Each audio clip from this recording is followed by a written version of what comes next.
Hi all, welcome back. Last class में हमने first law of thermodynamics पढ़ लिया था और आज की क्लास में उसी कॉन्सेप्ट को आगे बढ़ाते हुए हम पढ़ेंगे एंथैल्पी। तो आज का टॉपिक है एंथैल्पी। मेरा नाम है तोशी शर्मा और आप मुझे देख रहे हैं ओसीसी स्टूडेंट्स प्लेटफॉर्म पे। अगर आपको ये चैनल समझ में आता है, you are able to get the concepts और इसके कंटेंट्स अगर आपको क्लियर हैं तो आप इस चैनल को लाइक, शेयर और सब्सक्राइब भी कर सकते हैं। ठीक है, तो आज की टॉपिक शुरू करते हैं। Pen paper ready. टॉपिक होगा एंथैल्पी। तो टॉपिक शुरू करिए, टॉपिक डालिए एंथैल्पी। अब लास्ट क्लास में हमने जो पढ़ा था पहले वो लिख लेते हैं। First law of thermodynamics. First law of thermodynamics. Thermodynamics. अब अगर आप फर्स्ट लॉ ऑफ थर्मोडायनेमिक्स को देखें तो कॉन्सेप्ट क्या बोलता है कि delta U is equal to Q plus W. ये था आपका first law of thermodynamics, delta U is equal to Q plus W. अब अगर आपने if volume is constant, if volume is constant, है ना, if volume is constant, ये last class में हम कर लिए। डेल्टा वी क्या हो जाएगा, 0। तो delta U is equal to Q and V, है ना। So delta U is equal to क्या हो जाएगा, क्यू एंड वी। सो ये क्या है बेटा, ये है heat absorbed bye system at constant volume, है ना, at constant volume। जब सिस्टम हीट एब्जॉर्ब करता है at constant volume is equal to, ये क्या हो जाएगा, change in internal energy, change in internal energy. Delta U वही होता है, correct. Delta U is change in internal energy. तो heat absorb by a system, जैसे ये आपका सिस्टम है, जैसे ये क्या है, ये आपका सिस्टम है, ठीक है। अब इसका वॉल्यूम क्या है बेटा, कांस्टेंट है। वॉल्यूम क्या है, कांस्टेंट। ये चेंज नहीं होगा, सिस्टम का वॉल्यूम चेंज नहीं होगा। तो जब आप इसको हीट देंगे, जब आप इसको हीट दे रहे हैं तो heat absorbed by the system, ये जो Q amount of heat absorb कर रहा है कांस्टेंट वॉल्यूम में, उस वो किसके यूज आएगी, वो क्या होगा जब आप हीट दोगे तो that is useful to change the internal energy. इसकी इंटरनल एनर्जी जो U1 थी वो कहाँ चली जाएगी, U2 में चली जाएगी। अब आप बोलोगे कैसे, कि जैसे ही हीट जाएगा तो ये जो मॉलिक्यूल्स हैं वो हीट एब्जॉर्ब करेंगे, उनकी काइनेटिक एनर्जी बढ़ेगी, मोशन बढ़ेगा, कोलिजन बढ़ेगा, रोटेशनल एनर्जी बढ़ेगी और वो एक दूसरे को कोलाइड करेंगे तो उनकी इंटरनल एनर्जी बढ़ जाएगी। और इंटरनल एनर्जी बढ़ी तो यानी क्या हुआ, delta U, U2, final internal energy will be U2 minus U1। तो ये था सेकेंड इंपॉर्टेंट कॉन्सेप्ट, ये था हमारा फर्स्ट लॉ और ये था हमारा सेकेंड इंपॉर्टेंट कॉन्सेप्ट। तो एंथैल्पी क्या है, अगर ये delta U is equal to Q at constant volume है तो एंथैल्पी क्या है। एंथैल्पी को समझने के लिए सबसे पहले आप ये समझिए कि ये जो कांस्टेंट वॉल्यूम आपने लिखा है ना, क्या लिखा बेटा, कांस्टेंट वॉल्यूम। अब आप बोलो कि अब आप जब लैब में जाते हो तो आप क्या उठाते हो, टेस्ट ट्यूब उठाते हो, या आप क्या उठाते हो, आप बीकर लेते हो, या आप क्या लेते हो, कॉनिकल फ्लास्क लेते हो, और आप लैब में काम इसी पे करते हो, है ना? लैब पे काम इसी पे होता है। तो most of the lab reaction, ये जो वो क्या होता है, कांस्टेंट कांस्टेंट प्रेशर पे होता है। इसके ऊपर कैसा प्रेशर पड़ रहा है? Constant pressure, atmospheric pressure, correct. Most of the lab के जो रिएक्शंस हैं, जब आप टेस्ट ट्यूब में करते हो, बीकर में करते हो, कॉनिकल फ्लास्क में करते हो, तो जो बाहर का एटमॉस्फेरिक प्रेशर है वो क्या है? Constant. Pressure is constant and temperature is also constant, क्योंकि रूम का टेम्परेचर जो है that is the temperature of the reaction. तो बाहर का जो टेम्परेचर है वो कांस्टेंट है और प्रेशर है वो भी कांस्टेंट है। देखिए, ये जो आपका फर्स्ट लॉ था, फर्स्ट लॉ क्या था? Delta U is equal to Q plus W. ये आपका क्या था? First law. लेकिन रिएक्शन क्या होता है? कांस्टेंट प्रेशर पे होता है। तो मैं लिख दूं delta U is equal to Q, heat given at constant pressure, plus W, plus W. तो फर्स्ट लॉ ऑफ थर्मो को हम क्या करेंगे? कांस्टेंट प्रेशर में पढ़ेंगे। क्यों पढ़ेंगे भाई? क्योंकि most of the reactions in the lab happens at constant pressure and temperature. That is the lab condition, कि जब आप हीट देते हो, चलो आपने टेस्ट ट्यूब बैठाया, आप हीट दे रहे हो, ऊपर का प्रेशर चेंज हुआ है एटमॉस्फेयर का? नहीं, वो तो 1 atm है। रूम का टेम्परेचर चेंज हुआ है? नहीं। एक्सटर्नल प्रेशर सेम है, एक्सटर्नल टेम्परेचर भी कांस्टेंट है। तो एनसीईआरटी बोल रहा है कि delta U is equal to Q P plus W करके देखते हैं, क्योंकि रिएक्शन क्या हो रहे हैं? कांस्टेंट वॉल्यूम में ठीक है, लेकिन कांस्टेंट प्रेशर पे ज्यादा हो रहा है ना? तो अब इस चीज को आप देखो, आप ये सोच रहे होगे कि एंथैल्पी अभी आया नहीं है। एंथैल्पी आएगा, यहीं से आएगा। अब आप देखो, ये कांस्टेंट प्रेशर क्यों लिया? क्योंकि मैं जो रिएक्शन करती हूँ, आप जो लैब पे रिएक्शन करते हो, वो कांस्टेंट प्रेशर कांस्टेंट टेम्परेचर पे होता है। तो अब यहां से क्या हो जाएगा? Delta U is equal to Q P, heat given at constant pressure. आपने टेस्ट ट्यूब हटाया, उसको बुनसन भरने में रखा, तो heat given at constant pressure, room का प्रेशर क्या था? 1 atm, प्लस प्लस क्या बेटा? वर्क का फॉर्मूला क्या होता है? Negative of P external delta V, delta V. ठीक है, अब इसको और क्लियर कर लीजिए। Delta U is equal to Q P. अब ये पॉजिटिव नेगेटिव नेगेटिव हो जाएगा, तो ये हो जाएगा नेगेटिव पी एक्सटर्नल, और ये क्या हो जाएगा? V2 minus V1। अच्छा, डेल्टा यू भी क्या होता है? डेल्टा यू क्या होता है? फाइनल माइनस इनिशियल, सो U2 माइनस U1। समझ में आता है? इसको अभी करते हैं और करेंगे। अभी एक इस कॉमन वेरिएबल्स ले आते हैं हम। अब ये क्या हो जाएगा? क्यूपी को अगर मैं इधर रख लूं, ठीक है, क्यूपी को अगर हम बाहर कर लेते हैं, heat given to the system at constant pressure को अगर हम बाहर करते हैं, तो ये है आपका U2, है ना? सो U2 plus P external and V2, plus क्या होगा? ये क्या होगा? P external V2। ठीक है, तो ये उधर जाएगा, ये किधर जाएंगे? अगर आप क्यूपी की वैल्यू निकाल रहे हो, अगर आप क्यूपी की वैल्यू निकाल रहे हो, तो क्या होगा? U2, और ये क्या है बेटा? इसको सॉल्व कर लो आप, यहां से निकाल लो। Negative of P external V2, तो ये जब उस साइड जाएगा तो ये क्या हो जाएगा? Positive of P external V2। Correct?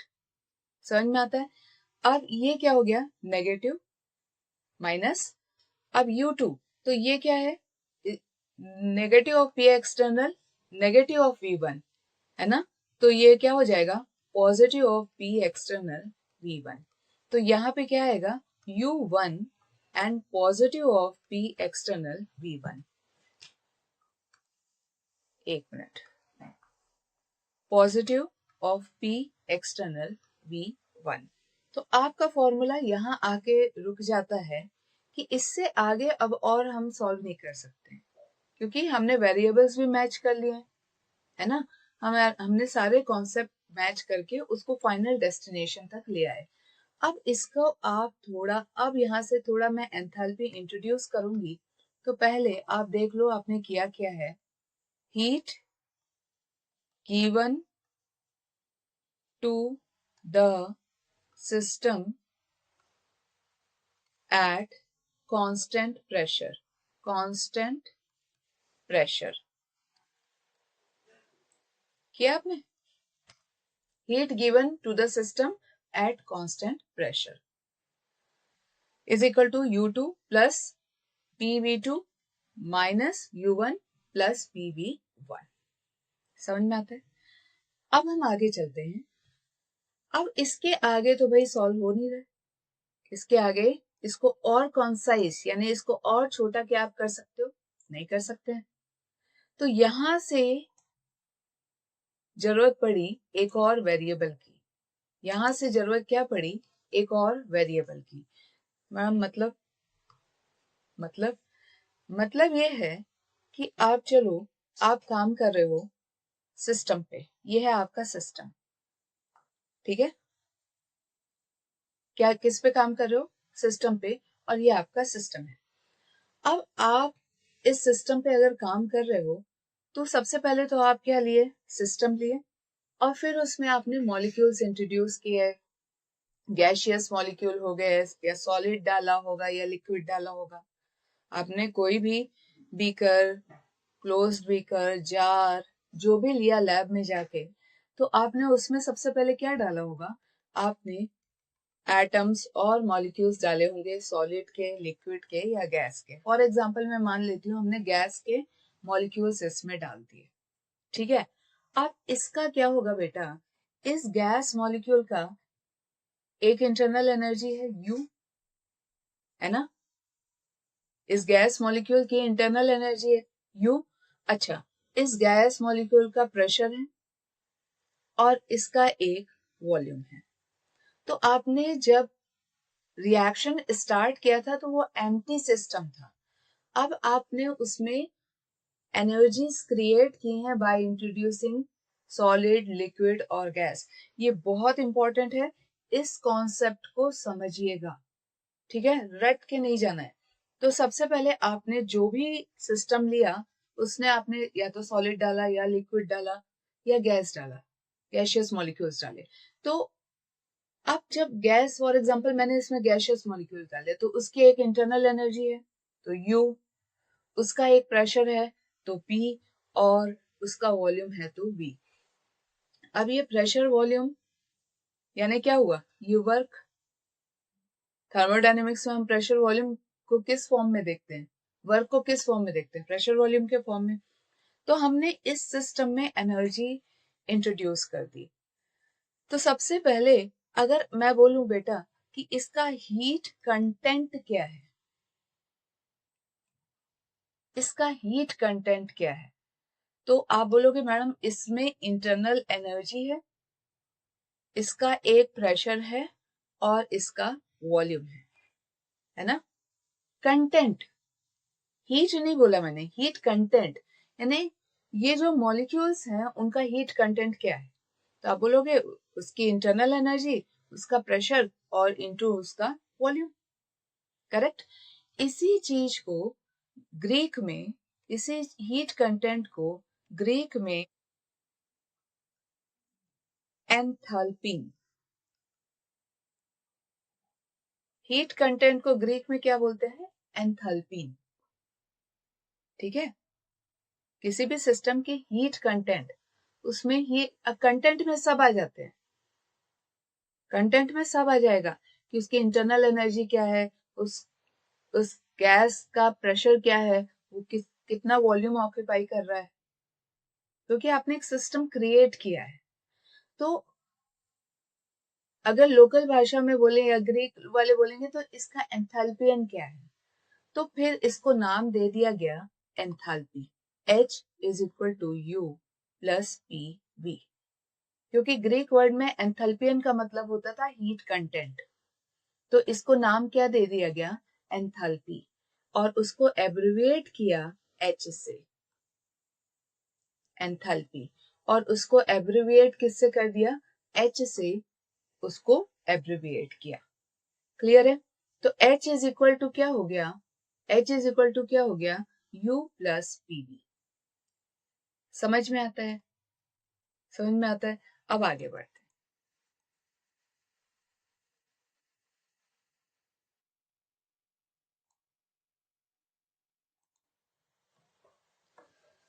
अब आप देखो कि ये आपका एक सिस्टम है, ये आपका एक सिस्टम है, ठीक है, जो आपने क्रिएट किया है।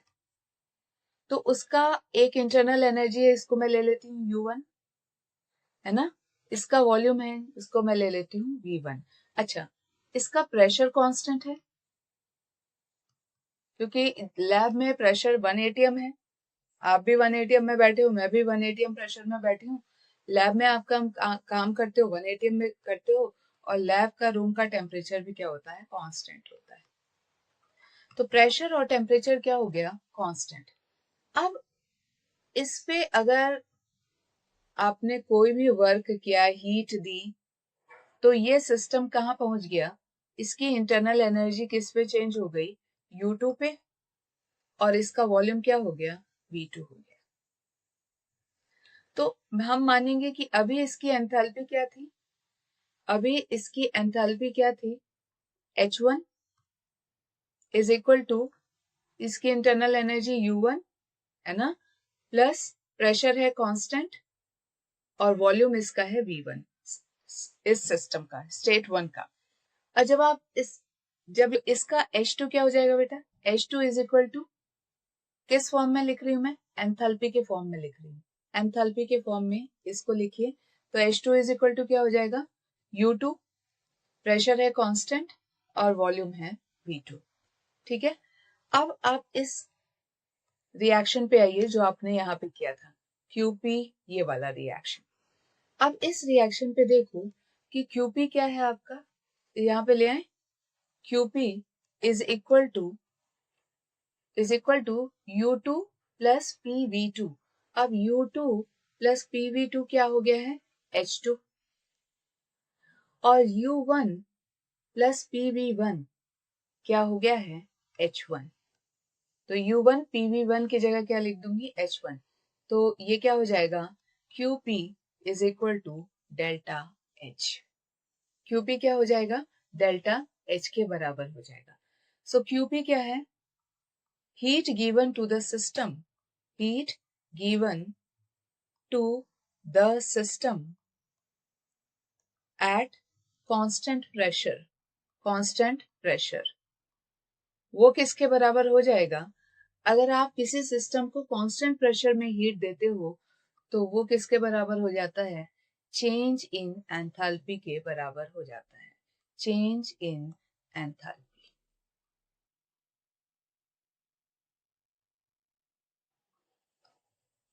क्लियर होता है, that is equal to change in enthalpy.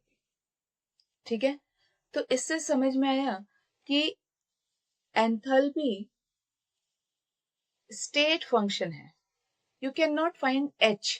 अब ये भी बहुत इंपॉर्टेंट है, आप H नहीं निकाल सकते, आप H नहीं निकाल सकते, आप डेल्टा H निकाल सकते हो। तो आप बोलो कि H is equal to U plus PV। H किसके ऊपर डिपेंड कर रहा है, H किसके ऊपर डिपेंड कर रहा है, U के ऊपर। U खुद नहीं निकाल सकते आप, U आप क्या करते हो, डेल्टा U से निकालते हो। किसी भी चीज की पोटेंशियल U क्या है, internal energy of the system है, उसे पोटेंशियल एनर्जी है, काइनेटिक एनर्जी है, रोटेशनल एनर्जी है, वाइब्रेशनल एनर्जी है। ठीक है ना, 100 टाइप्स ऑफ एनर्जीज आते हैं। तो यू तो खुद नहीं निकाल सकते आप, किसी भी चीज की पोटेंशियल एनर्जी निकाल ही नहीं सकते। और अगर यू नहीं निकाल सकते तो आप क्या करते हो, डेल्टा यू निकालते हो। अच्छा, प्रेशर आपका हो गया कांस्टेंट, और वॉल्यूम, वॉल्यूम भी क्या इनिशियल निकाल सकते हो या फाइनल, तो ये भी डेल्टा भी। तो एच क्या है, एच इज डेल्टा एच।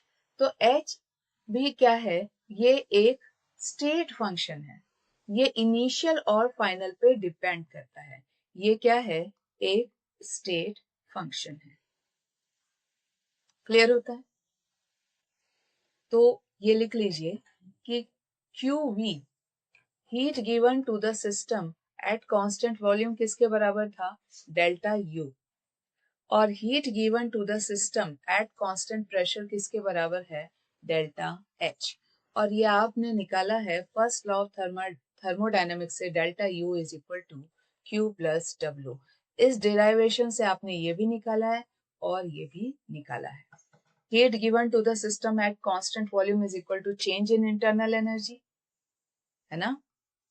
ये क्या है, change in internal energy, and heat given to the system at constant pressure is change in enthalpy. Change in enthalpy. अगर मैं एक सिस्टम लेती हूँ, लेट्स टेक अ सिस्टम, और ये अगर सिस्टम सॉलिड है या ये सिस्टम लिक्विड है।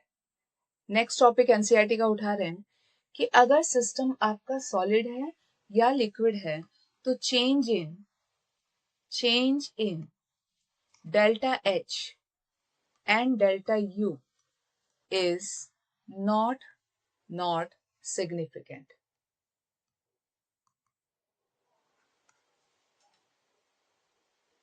अब यानी चेंज हो रहा है बट सिग्निफिकेंटली नहीं हो रहा है, इतना नहीं कि आप उसको ऑब्जर्व, यानी आपके लिए वो मीनिंगफुल हो या ऑब्जर्वेंट हो। तो ये क्यों हो रहा है, क्योंकि सॉलिड और लिक्विड में change in volume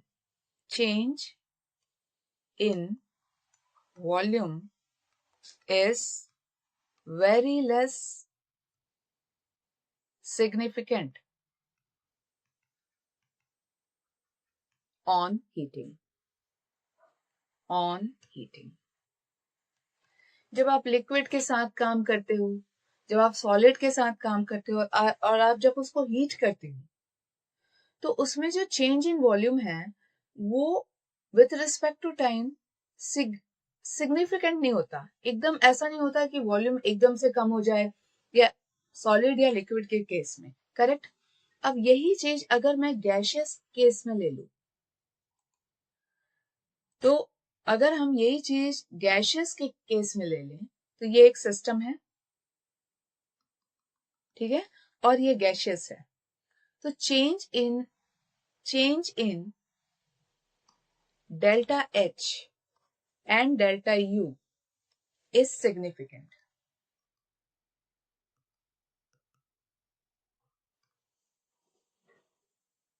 because change in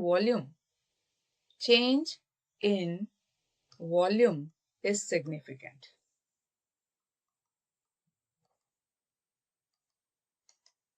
समझ में आ रहा है, क्लियर है?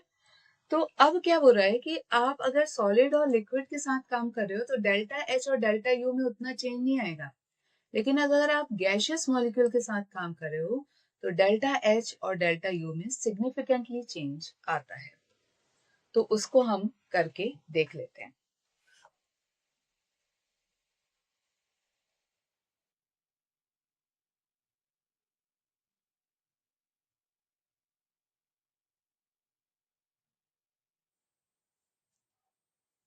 सो लेट्स टेक अ सिस्टम।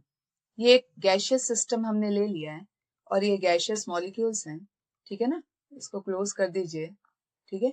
और ये हो गया आपका वॉल्यूम VA या V1 भी ले सकते हैं, आप अपना हिसाब से नाम रखिए। इसके जो नंबर ऑफ मोल्स हैं वो Na है, नंबर ऑफ मोल्स क्या है, Na है, ठीक है। अब ये स्टेट 1 में था, ये किस सिस्टम था, स्टेट 1 में। अब आपने या तो इस पे हीट दी तो ये सिस्टम कहाँ चला गया, स्टेट 2 में, ठीक है ना। अब ये सिस्टम कहाँ चला गया, स्टेट 2 में। अब इसका वॉल्यूम, अगर आपने हीट कम की होगी तो इसका वॉल्यूम कम हो गया होगा, और हीट बढ़ाई होगी तो गैसेस के रैंडमनेस होती है तो वो बढ़ गए होंगे, तो वॉल्यूम VB हो गया होगा। तो वॉल्यूम चेंज होता है, वॉल्यूम तो चेंज हो गया। और नंबर ऑफ मोल्स क्या हो गए, NB। अब हम आते हैं आइडियल गैस इक्वेशन पे। अब आइडियल गैस इक्वेशन क्या होता है कि कोई भी गैस, अगर इसको डिराइव करना है आपको, क्योंकि ये गैसियस सिस्टम स्टेट 1 से स्टेट 2 में चला गया है, तो हम उस पे एक लॉ लगाते हैं आइडियल गैस का, PV is equal to nRT। Unfortunately ये जो लॉ है वो पहले के सिलेबस में था, अभी नहीं है। तो आपको याद रखना पड़ेगा कि जो आइडियल गैस होती है वो कैसे बिहेव करती है, pressure volume is equal to nRT। तो प्रेशर तो क्या है बेटा, लैब में प्रेशर क्या रहता है, कांस्टेंट, है ना। टेम्परेचर क्या है लैब में, कांस्टेंट, कांस्टेंट है। आर क्या है, आर गैस कांस्टेंट है। तो ये अगर स्टेट 1 का देखें, स्टेट 1 का देखें तो ये क्या हो जाएगा, स्टेट 1 को अगर PV is equal to NRT के फॉर्म में लिखना है तो स्टेट 1 यहां लिख लेती हूँ मैं, स्टेट 1 को PV is equal to NRT के फॉर्म में लिखिए। तो प्रेशर तो कांस्टेंट है ना, प्रेशर कांस्टेंट, वॉल्यूम क्या है उसका V1 और इज इक्वल टू VA लिख लेते हैं क्योंकि वॉल्यूम VA है, और NA इसका नंबर ऑफ मोल्स है, NA, R कांस्टेंट, T भी कांस्टेंट, टेम्परेचर भी कांस्टेंट, क्योंकि लैब का टेम्परेचर रूम टेम्परेचर ही रहता है तो वो कांस्टेंट, ठीक है। अब स्टेट 2 के लिए लिखिए, state 2 is equal to pressure constant, volume क्या हो गया है उसका VB हो गया, is equal to number of moles उसके हैं NB, R कांस्टेंट है, T कांस्टेंट है। समझ में आता है। अब हम क्या करेंगे, स्टेट 2 माइनस स्टेट 1, क्या करते हैं आप, फाइनल माइनस इनिशियल। तो फाइनल क्या है आपका, ये वाला, ये आपका फाइनल है। तो PVB माइनस PVA, तो VB की वैल्यू क्या है बेटा, NB RT, और VA की वैल्यू क्या है, NART। समझ में आता है, क्लियर है। तो अब इसको फर्दर सॉल्व करिए। अब प्रेशर आपका यहाँ पे क्या है, कांस्टेंट है, तो प्रेशर को बाहर निकाल लीजिए, प्रेशर कांस्टेंट है।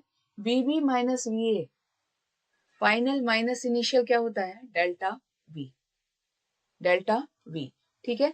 अब इज इक्वल टू क्या हो जाएगा, ये जो आपका NB minus NA minus NA, और R आपका कांस्टेंट है, T आपका कांस्टेंट है, ठीक है। तो ये आपने इसको फर्दर सॉल्व कर लिया। अब इसमें और देखिए कि क्या बचा है, P delta V is equal to क्या हो गया, इज इक्वल टू क्या हो गया, डेल्टा N G लगा दिया मैंने फॉर गैसियस सिस्टम, और डेल्टा N क्या होगा, डेल्टा N क्या होगा, number of moles of product minus number of moles of reactant, है ना। ये प्रोडक्ट है, इसको फाइनल है जो उसको प्रोडक्ट बोलेंगे, और इसको क्या बोलेंगे, इनिशियल को रिएक्टेंट। अब आप याद करो कि आप चेंज इन एंथैल्पी को कैसे लिखते थे, delta H is equal to delta U plus P delta V लिखते थे। अब P डेल्टा V की वैल्यू कितनी आ गई है और गैसियस सिस्टम के लिए, डेल्टा NGRT, तो delta H is equal to delta U plus,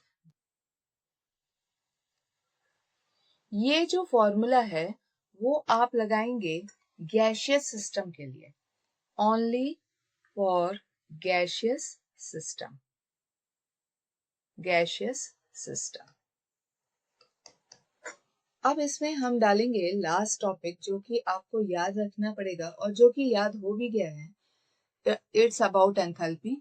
enthalpy is state function, enthalpy क्या है, एक स्टेट फंक्शन है, enthalpy is a state function. Second, अगर आप एंथैल्पी को देखें तो स्टेट फंक्शन है, यानी वो इनिशियल और फाइनल के ऊपर डिपेंड करता है। तो आप कैसे लिखेंगे, delta H is equal to final minus initial, तो हम इसको लिख सकते हैं delta H is equal to H final minus H initial. ठीक है। अच्छा, दूसरा, ये एक एक्सटेंसिव प्रॉपर्टी है, एक्सटेंसिव प्रॉपर्टी। आपको इंटेंसिव और एक्सटेंसिव प्रॉपर्टी पढ़ाई गई है। So enthalpy is an extensive property for cyclic process delta H is 0। अगर आप साइक्लिक प्रोसेस पे काम कर रहे हो तो डेल्टा एच कैसा आएगा? 0 आएगा। क्लियर है? So with this, we are completing today's class. If you understand the concept, do like, share and subscribe the channel. Next class में हम heat capacity के ऊपर काम करेंगे और हम further correlate करेंगे। किसको correlate करेंगे? अभी तक आपने मेरे साथ क्या पढ़ा है? अभी तक पढ़ा है delta H is equal to heat given to the system at constant pressure. Delta U is equal to heat given to the system at constant volume. इसको हम हीट कैपेसिटी के साथ भी कोरिलेट कर देंगे। तो नेक्स्ट क्लास में ये काम करना है। So see you in the next class. Revise all the portions which has been completed in the class. Bye for now.